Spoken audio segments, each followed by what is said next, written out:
Stolen vehicle report. License and registration. Officer, I need to know why I'm being stopped. Well, you're making this harder than it needs to be. Out of the car, now. Deputy Brent Harris announced there was a stolen vehicle report and demanded license and registration. Judge John Dyer calmly asked why he was being stopped. Harris's voice hardened.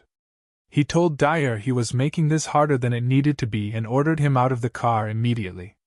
Judge John Dyer was 2 miles from home when Deputy Brent Harris's patrol lights flared behind him. He hadn't been speeding. Hadn't run a red light. Hadn't violated a single law. He was a federal judge about to become the target of the exact kind of racial profiling he'd spent his career dismantling. What Harris didn't know, 3 separate recording systems were capturing every second of what he was about to do. The man he was pulling over signed sealed warrants that toppled criminal empires. The briefcase in the passenger seat contained classified national security files that would trigger federal response protocols within minutes.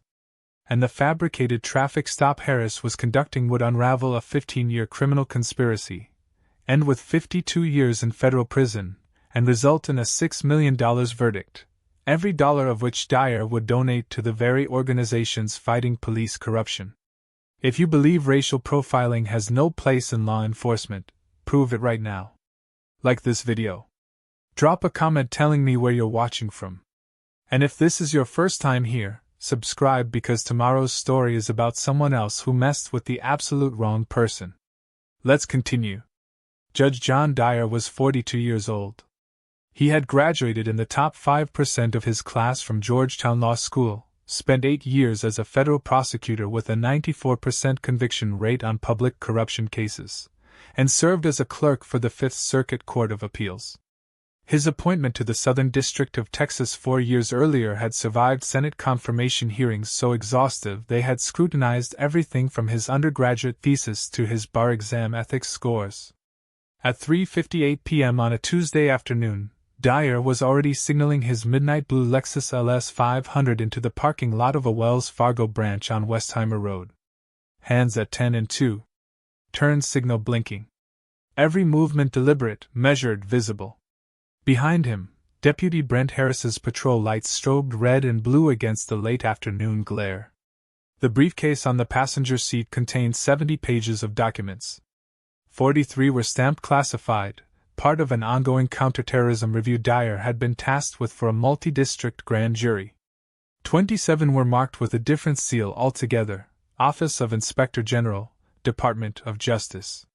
Those pages detailed a 15-year investigation into database misuse, racially targeted enforcement patterns, and systematic corruption inside a Texas sheriff's department. On page 7 of that file was a name, Deputy Brent Harris. Dyer shifted the Lexus into park. He rolled down the driver's window completely, placed both hands on the steering wheel where they could be seen, and waited. Harris approached from the rear driver's side, one hand hovering near the retention strap of his holster. He was 38, broad-shouldered, jaw tight beneath mirrored sunglasses that reflected nothing but Dyer's own calm expression. Harris demanded license and registration. His tone carried no question, only command. Dyer kept his hands visible and asked why he had been stopped. Harris claimed there was a stolen vehicle report matching a midnight blue Lexus in the area. He ordered Dyer to produce his documents immediately. Dyer asked for the report number. Harris refused. His voice sharpened. He told Dyer not to make this harder than it needed to be. Dyer remained motionless, his voice steady and even. He stated he had a legal right to know the reason for the detention. He announced his movements before making them, reaching toward the glove box, retrieving his wallet. Every gesture narrated aloud, every motion slow and clear. He handed over his Texas driver's license first. Then, from the interior pocket of his suit jacket, he produced a second credential, a gold-embossed identification card issued by the United States District Court for the Southern District of Texas. Federal Judicial Authority. Lifetime appointment. The kind of ID that ends conversations. Harris glanced at both cards for exactly 4 seconds. Then he handed them back and dismissed them as possibly fake. Dyer said nothing. Harris ordered him out of the vehicle. Dyer complied. He opened the door slowly, stepped onto the asphalt, and kept his hands raised and visible. Harris moved behind him, wrenched both arms back, and secured handcuffs around Dyer's wrists with deliberate tightness. The metal bit into skin. Dyer's hands began to redden within seconds. A second patrol car pulled into the lot at 4:03 p.m. Deputy Lucas Bennett stepped out, younger, shorter, his uniform crisp and new. He exchanged a brief glance with Harris, then moved toward the Lexus. Harris walked Dyer to the rear of his patrol vehicle and placed him in the back seat. The doors shut with a hydraulic click. Dyer sat upright, shoulders square, eyes forward. Through the rear window he watched Harris and Bennett begin their search. They started with the trunk. Nothing. Then the rear seats. Nothing. Then the center console, the door pockets, the floor mats. At 4:09 p.m., Bennett leaned into the passenger seat and lifted the briefcase. It was locked. Harris instructed him to open it. Bennett produced a pry tool from his belt. 3 seconds later, the latch snapped. The briefcase fell open across the passenger seat. Red stamps covered the top pages. Classified. Eyes only. Do not duplicate. Beneath those were pages bordered in blue: Office of Inspector General, Department of Justice. Sealed investigation. Unauthorized disclosure prohibited. Harris leaned over the open briefcase. His hand hovered above the documents for a moment. Then he pulled his personal phone from his pocket. Bennett did the same. For the next 12 minutes, both deputies photographed every page. 70 images total. Each photo embedded with GPS coordinates, timestamp metadata, and automatic cloud synchronization. Neither deputy noticed the small black lens mounted on Dyer's dashboard. Neither noticed the 3 security cameras angled from the bank's exterior wall. Neither noticed the teenager across the parking lot holding up a phone, recording the entire encounter for a social media account that would later provide the clearest footage of all. At 4:21 p.m., Harris closed the briefcase, returned it to the passenger seat, and walked back to his patrol car. Dyer sat in the rear compartment, hands still cuffed, back straight, expression unchanged. He did not speak. He did not protest. He simply catalogued every violation in silence, each one timestamped and stored in the kind of memory trained to recall precedent, statute, and procedure without hesitation. Harris climbed into the driver's seat and started the engine. He informed Dyer they were heading to the station for processing. Dyer asked what charges were being filed. Harris replied that he would find out when they got there.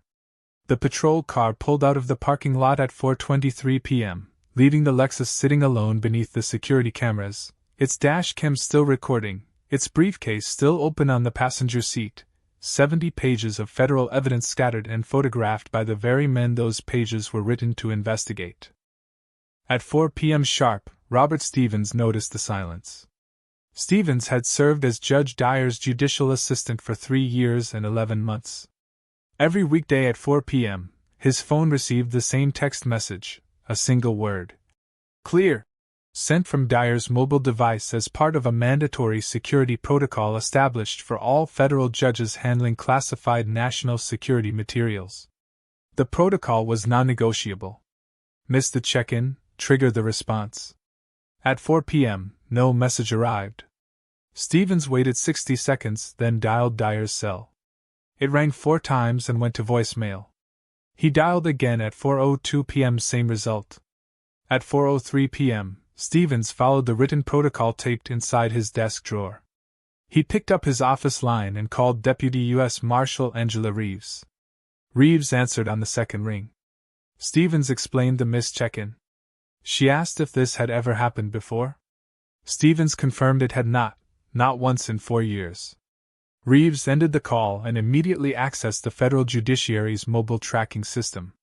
Every device issued to judges carrying classified materials included embedded location services, active at all times, encrypted and accessible only to U.S. Marshals Service personnel. Judge Dyer's phone was stationary. Westheimer Road. Wells Fargo parking lot. Last movement recorded at 3:58 p.m. Reeves assembled a team in 4 minutes. 2 deputy marshals, one forensic tech, one communications specialist. They left the downtown Federal Building at 4:19 p.m. in an unmarked black Suburban, lights off, no sirens. They arrived at the bank parking lot at 4:31 p.m. The Lexus was still there. Driver's door closed. Engine off. Windows up. No sign of the judge. Reeves approached the bank entrance. The manager met her at the door before she could knock. He had been watching the parking lot through the security feed ever since the patrol car left 8 minutes earlier. He knew something was wrong. The manager led Reeves and her team into a back office where 3 monitors displayed live and recorded footage from the exterior cameras. He queued up the playback from 3:58 p.m. They watched in silence. Dyer pulling into the lot, hands visible on the wheel. Harris approaching with his hand near his weapon. The demand for documents. The dismissal of federal credentials. The handcuffs applied with excessive force. The pry tool snapping open the briefcase. The phones emerging. The photographing of classified pages, clear and unmistakable on camera, both deputies leaning over the open briefcase, their screens glowing as they captured image after image. Reeves watched the timestamp click forward. 12 minutes of photographing. 70 pages. Not a single deputy pausing to call a supervisor, not one moment of hesitation. At 4:37 p.m., Reeves placed a call to the main line of the county sheriff's department. The desk sergeant answered. Reeves identified herself, provided her badge number, and asked if they were currently holding an individual matching Judge Dyer's description. The sergeant put her on hold. 40 seconds later he returned. He confirmed they had a detainee matching that description, brought in on charges of obstruction and failure to comply. Booking was still in progress. Reeves did not raise her voice. She informed the sergeant that U.S. Marshals were en route and that no further processing should occur. The sergeant asked why. Reeves stated he would understand shortly. The Suburban reached the sheriff's station at 4:44 p.m. Reeves and her team entered through the main lobby. She presented credentials to the front desk and requested immediate access to the holding area. The desk sergeant made a call. 30 seconds later, a shift captain appeared, his uniform pressed, his expression cautious. Reeves repeated her request. The captain led them down a corridor lined with cinder block walls painted beige. At 4:47 p.m., they reached a holding cell at the end of the hall. Judge Dyer sat on a steel bench, still handcuffed, his wrists swollen and marked with red impressions from the metal. His suit jacket was wrinkled. His tie hung slightly loose. But his posture remained upright, his gaze steady. The captain unlocked the cell. Reeves stepped inside. She asked if Dyer was injured. He replied that he was not injured, only detained unlawfully. The captain's face tightened. He began to speak, then stopped. Reeves turned to face him and asked where deputies Harris and Bennett were currently located. The captain informed her they had returned to patrol. Dyer spoke then, his voice low and measured. He informed the captain that Harris and Bennett had forced open a briefcase containing classified national security documents and an active Office of Inspector General investigation. He stated that both deputies had photographed all 70 pages using personal mobile devices, that every photograph carried embedded metadata and cloud synchronization, and that 3 separate recording systems had captured the entire encounter from beginning to end. He paused.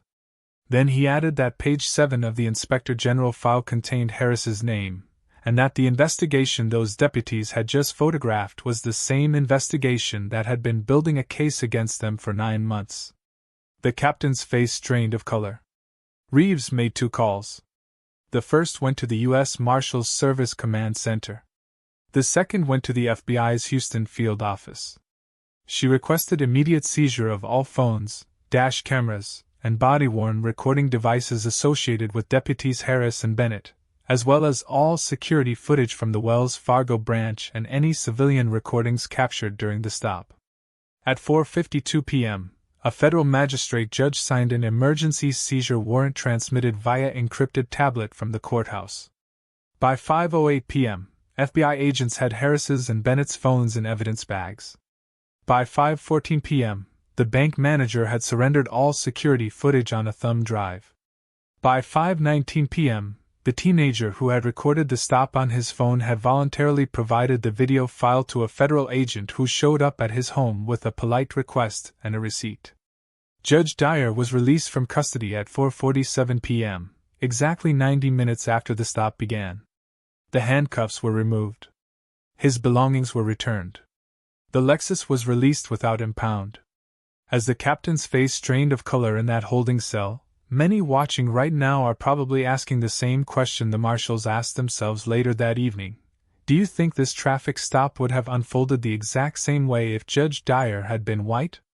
Drop a simple yes or no in the comments and tell us why. And if this story is hitting hard, share it with one person who needs to see it.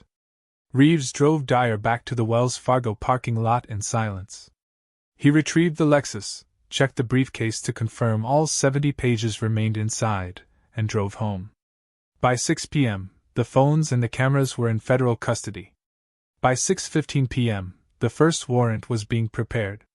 And by the time the sun set over Houston that evening, the 15-year conspiracy Deputy Brent Harris thought he was conducting in secret had already begun to collapse under the weight of metadata, timestamps, and 3 synchronized camera angles that captured every felony he committed while photographing evidence of his own crimes.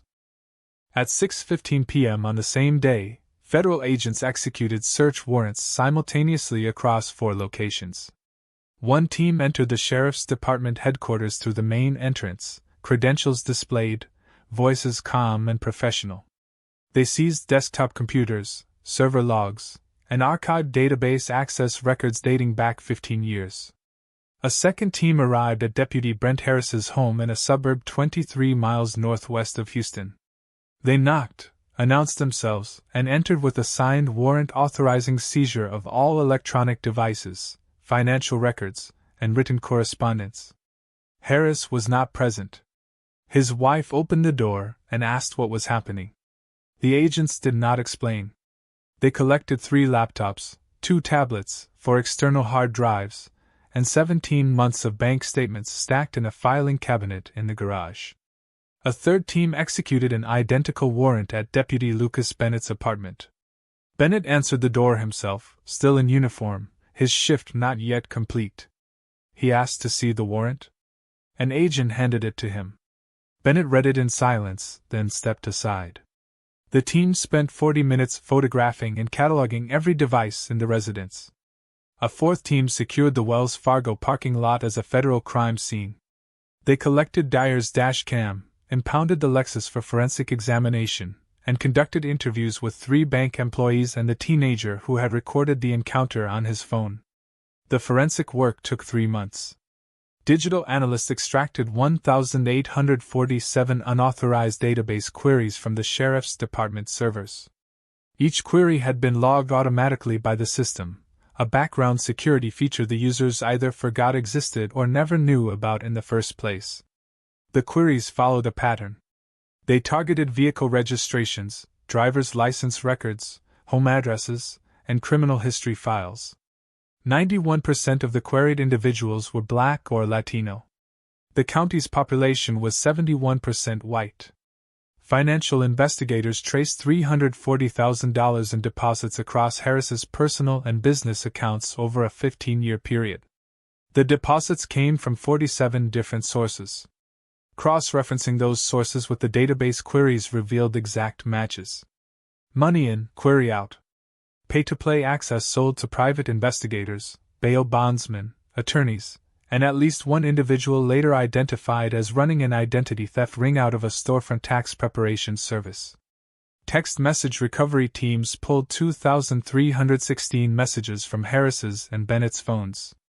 63 of those messages contained explicitly racial language. 12 discussed how to justify stops on minority drivers. 8 referenced splitting proceeds from database access sales. The metadata from the 70 photographs taken inside the briefcase contained timestamps, GPS coordinates, device identifiers, and automatic cloud synchronization logs. Every image had uploaded to iCloud within 90 seconds of being captured. Apple's servers retained complete forensic copies, encrypted but accessible via federal subpoena.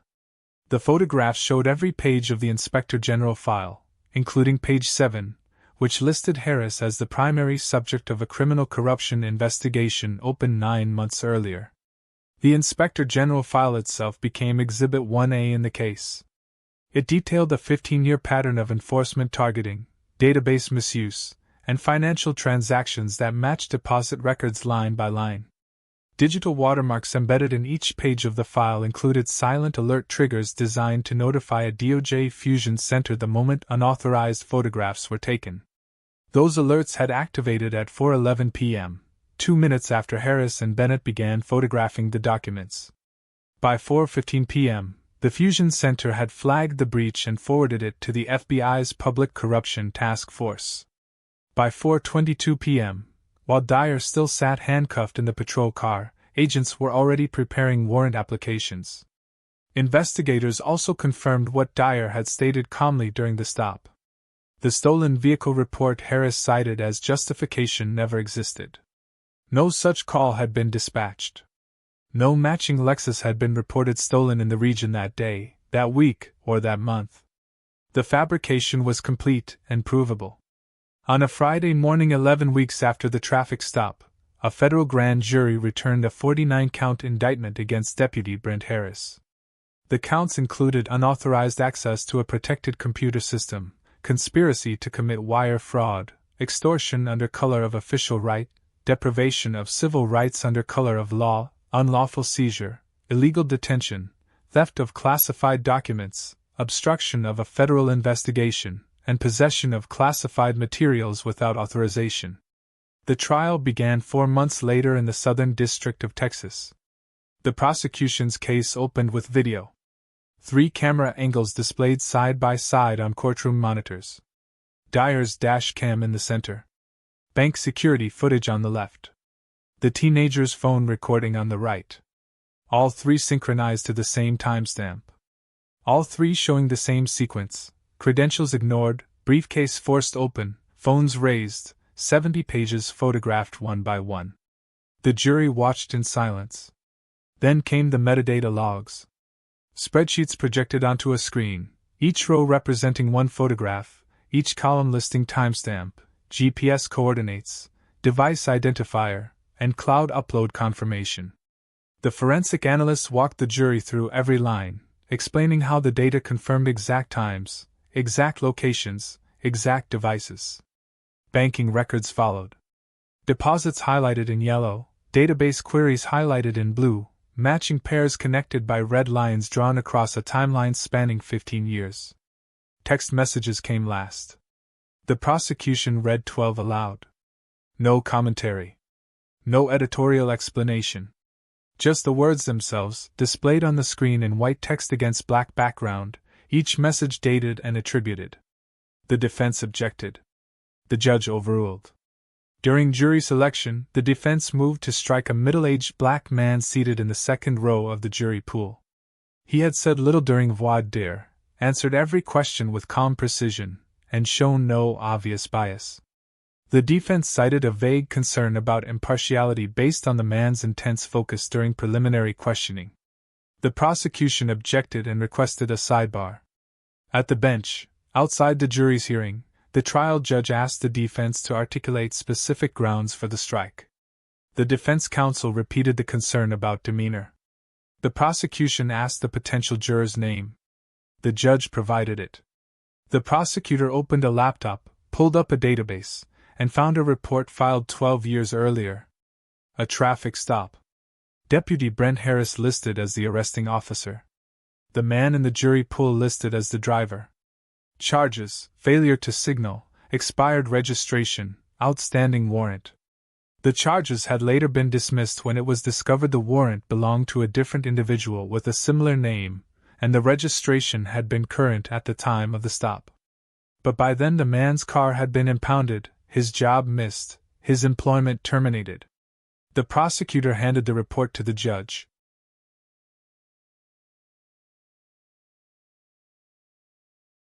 The judge read it in silence. Then he asked the potential juror to approach the bench. The man stood and walked forward. The judge asked him directly if he recalled the stop. The man confirmed he did. The judge asked if he could remain impartial. The man paused, his jaw tight, his hands steady at his sides. Then he affirmed he could follow the law, weigh only the evidence presented, and render a verdict based solely on the facts proven in court.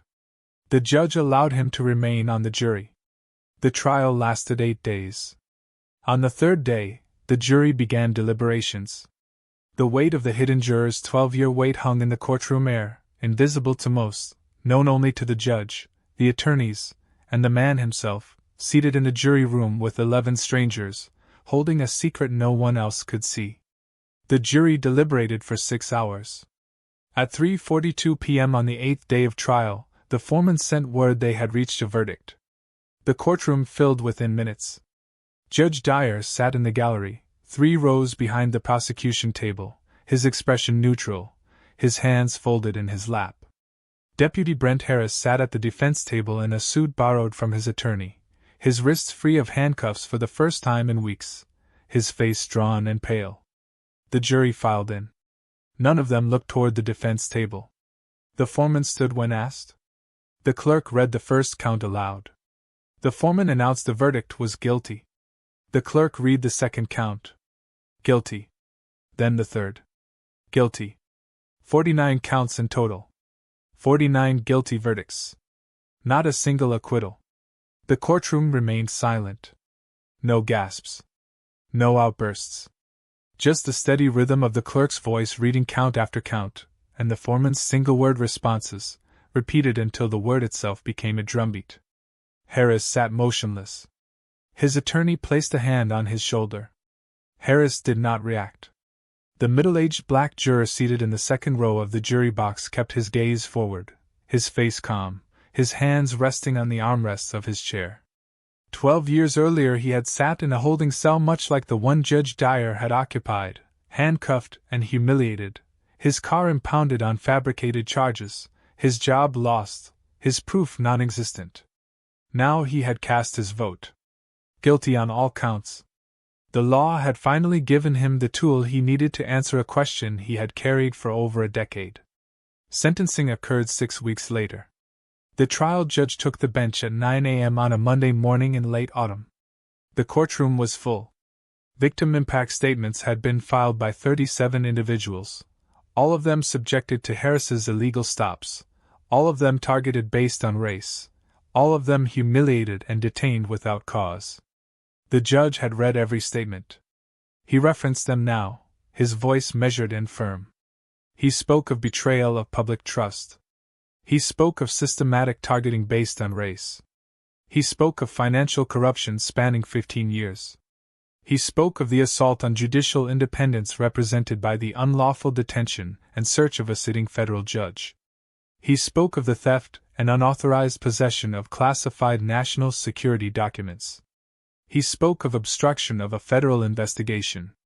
Then he imposed sentence. 52 years in federal prison. No parole. No early release. Restitution in the amount of $340,000 to be paid to the victims whose data had been unlawfully sold. Forfeiture of all assets traceable to the criminal enterprise.